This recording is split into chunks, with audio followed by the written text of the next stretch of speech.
howdy there, Internet people, it's Belle again. So today, we're going to talk about Russia mocking the US and NATO over being weak, and Gen Z communication issues. The lack of any tangible response to Russia's violation of Poland's airspace has predictably given Russia the idea that the West is in a weakened state. They seem to be reading Trump's silence on the issue as indecision. An anchor with Russia State News said, quote, President Donald Trump basically ignored a journalist's question about whether what happened was an act of aggression. He chose to remain silent. He chose to be silent. That's the read in Russia. That looks like it was before Trump actually started trying to give Russia an out over the incursion.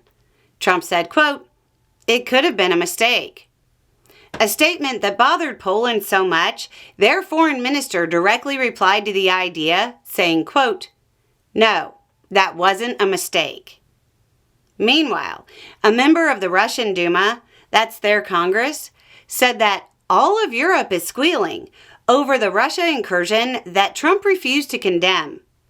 He pointed to the division in the West and compared it to Russia's relationship with North Korea. Quote, all of us are together. We are strong and they are weak. Trump, for his part, has decided to deploy troops to Memphis, Tennessee. So much for being respected on the international stage. Meanwhile, in the United States, even Republicans in Congress are breaking with Trump's less than proactive responses to Russia. The Republican House just passed the U.S. military budget with protections for aid to Ukraine. During that process, Republican members of the House Armed Services Committee spoke in favor of Ukraine. Don Bacon of Nebraska said, quote, a Ukrainian victory is in our security interests. It's not conservative to appease Putin.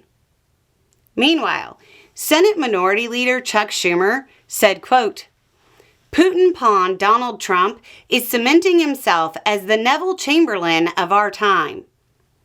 For about half the people watching this, that statement is biting. But I also want to read this question. Quote, Miss Bell, I just spent 30 minutes learning about Neville Chamberlain. That's cool, but maybe next time you're talking about the age issue with the Democratic Party, bring this up. We have to Google the references they make to understand what they're saying. Of course, they're having trouble communicating with us. They're making references that are 90 years old. Signed, a Gen Z viewer.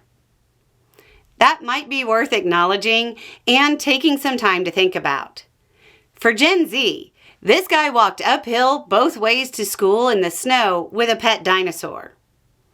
For those who don't know, Chamberlain was a British leader in the 30s who really wanted to be seen as a peacemaker. Peace for our time was his promise. So he engaged in appeasement with a failed painter who led Germany. Eventually, it was discovered that you can't turn a tiger into a vegetarian by feeding it steaks. His policy failed to prevent a world war. At this point, it's safe to say that Russia is emboldened more than ever before to make moves against the U.S. and its allies. Anyway, it's just a thought. Y'all have a good day.